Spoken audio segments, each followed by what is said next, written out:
আসসালামু আলাইকুম ওয়া রাহমাতুল্লাহি ওয়া বারাকাতুহু। কিতাব ছাপানোর হক বিক্রি করা যাবে কি? আমরা দেখতে পাই একজন একটি বই লিখেছেন। এই বইটা ছাপানোর অনুমতি কোনো প্রকাশককে দেন বা কোনো লাইব্রেরিকে দেন এবং 1000 পিস বা 2000 পিস ছাপানোর অনুমতি দিয়ে তাদের কাছ থেকে একটি টাকা গ্রহণ করেন। এটা বৈধ আছে কি না?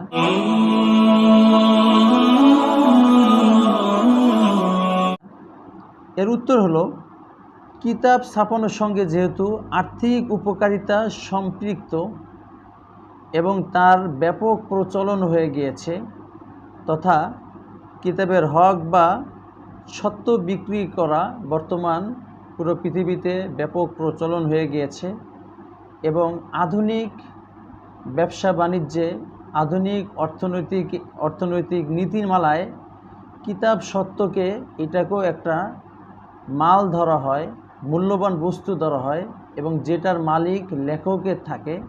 সেই হিসাবে লেখক তার কিতাব সত্ত্ব কোনো লাইব্রেরির কাছে বিক্রি করতে পারবে এবং এর বিনিময়ে টাকা গ্রহণ করতে পারবে।